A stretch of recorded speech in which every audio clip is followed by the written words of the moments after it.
What's going on YouTube? It's your boy Dummy Wormy. I'm coming at you with another video, and today we got an interesting one for you because it was just the other day that I did a video on the reporting of Master of TDS in which we talked about some Sweet Baby Inc. games that had gone under the radar. Now, this game had actually flopped back in 2021, but it was interesting to discuss it and find out that Sweet Baby Inc.'s failures go a lot further back than we actually knew beforehand. Well, in recent reportings from Master of TDS, he discovered some other cringe, disturbing stuff, and he was hinting at it, and he was teasing it, and he was discussing it and saying, you know, maybe I'll talk about it. You guys want me to talk about it. You want us to discuss it. And what he discovered was next level cringe. And we come over here to That Park Place. Sweet Baby Inc. CEO and co-founder admits physical attraction to Nintendo's Bowser and shocking unearthed interview. Now, That Park Place, it wasn't a shocking unearthed interview. What it was a shocking unearthed podcast hosted by both CEO Kim Belair of Sweet Baby Inc.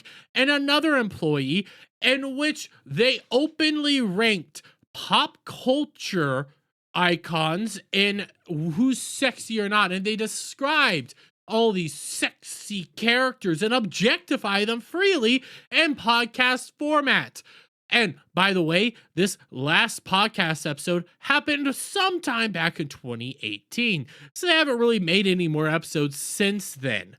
But they freely and openly objectified these characters, and the one we're going to be looking at and talking about is the one in which they talked about who's the sexiest Smash Brothers characters, because that's where all this comes from. Before you ask, yes, both the Twitter account is still up, and yes, all the podcasts are still available over on things like SoundCloud and Apple Podcasts. You can still go over there and you can still listen to each episode. But why don't we actually take a listen to what Master of TDS found out, shall we? And now I know I have jumped ahead in this, but this is them actually taking a segment from the Smash Brothers podcast, and we're going to listen to that segment because it's very interesting in what actually gets said here when they're discussing the sexiest Smash Brothers characters.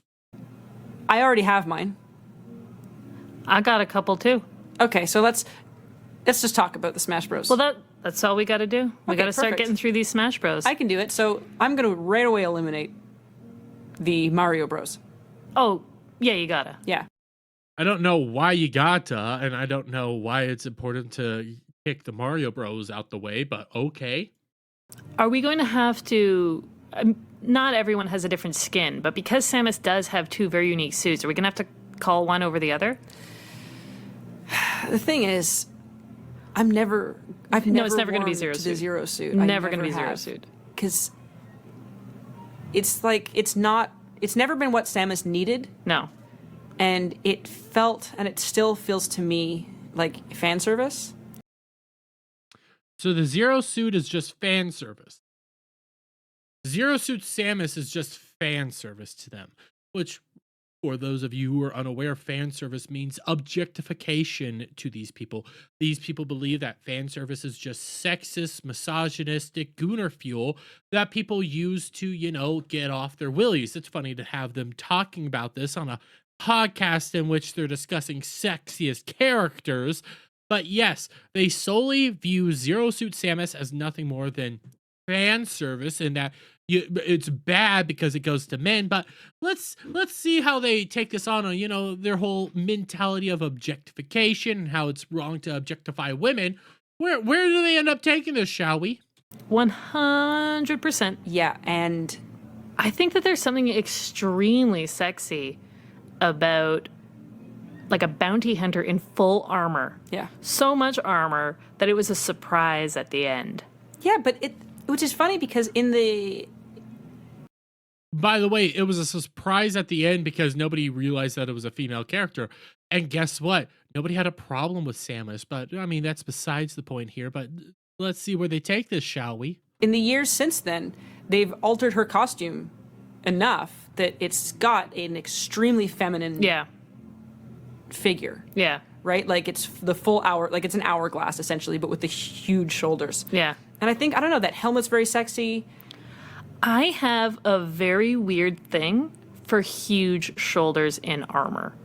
Like, I don't know what it is, but when I played World of Warcraft. I was just going to ask, I'm like, were you a World of Warcraft fan though? Because that's their whole deal, right? Yes. When I played World of Warcraft, I made my character male simply because the male armor variations had these massive shoulder pieces, and the female, they didn't do it. Like, Wait a minute. Wait a minute. So in World of Warcraft, you decided to play as a male because the big shoulders, because you get your rocks off the big shoulders. You like gooning the big shoulders, and that gets you all going and grrr.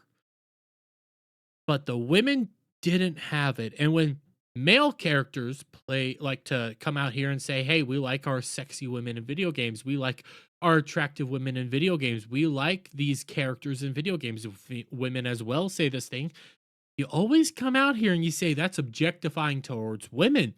That's unrealistic body standards. You just want to beat your schmeat off to all these unrealistic body standards of women.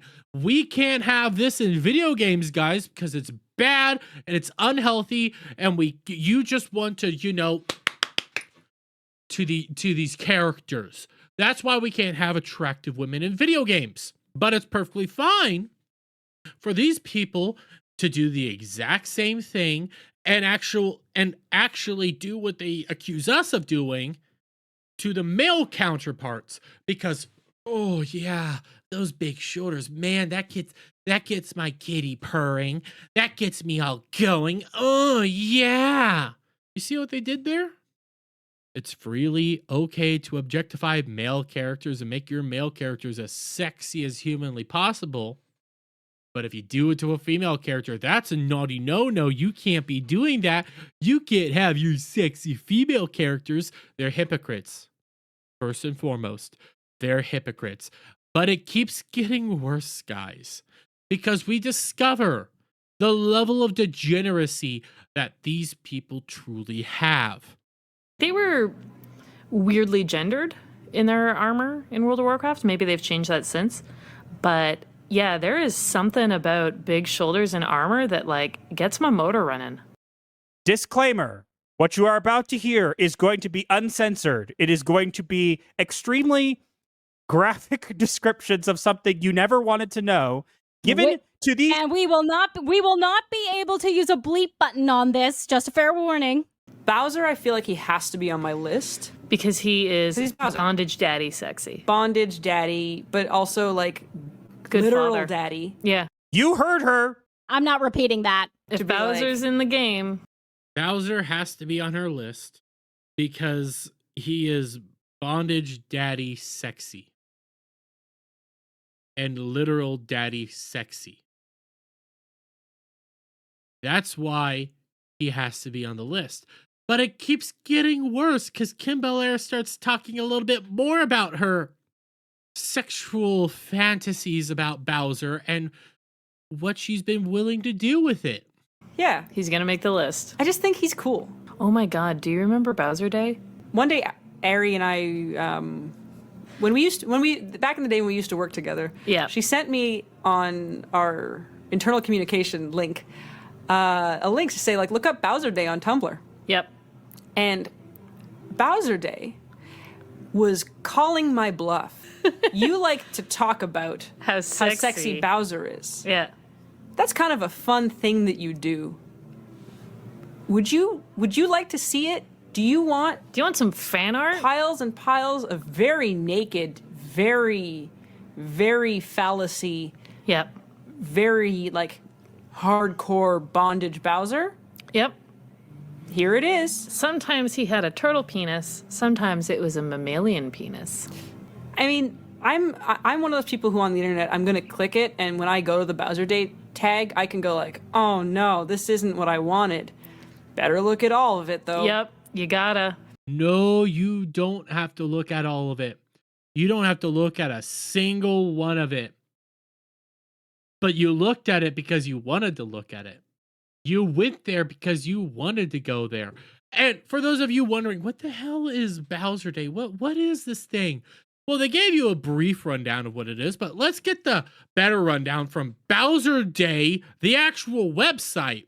Bowser Day is a commemorative day proposed by the furry community where people all around the world get together to celebrate Lord Bowser in any shape or form. So you went full degenerate gooner for Bowser, accepted it, loved every second of it, because if you didn't want to look at it, you could have freely clicked off and walked away, but you chose to keep going and looking at every last picture of it. Because you like to objectify Bowser, because you get your rocks off to Bowser. You're a sick, degenerate individual. But here's the thing. These are the people that like to come out here and say that they're morally justified in everything that they do because they're morally superior than you. They are better than you. Kim Belair is in the gaming industry changing games to fit her political identity because she is morally superior than you. She is better than you at everything. You can't have your sexy video game characters. You can't have your sexy women because that's objectifying to women, but they're more than fine having their sexy men with the big shoulders and objectifying that. They're perfectly fine objectifying Bowser in disturbing lights and putting Bowser in sick, disturbing positions because they get their rocks off to that. But again, they're morally superior to you, so that means they're better than you. In reality, all they are sick, degenerate hypocrites that are trying to force gaming companies to bend to their will so they could push their own political identity on everybody because they're narcissistic freaks that love Tumblr, while all at the same time saying that they are better than you. They're not. They're hypocrites, they're narcissists, and they're full-fledged degenerates that are in the gaming industry right now manipulating and forcing gaming companies to bend to their will. These people are sick to the core. But I'm going to leave it there. Let me get you guys' thoughts on all this down in the comments below. If you like this video, please give it a thumbs up, share it out, friends, hit that subscribe button, hit that notification bell for every time I put out a new video live, guys. And I'll see you on the next one. Bye for now.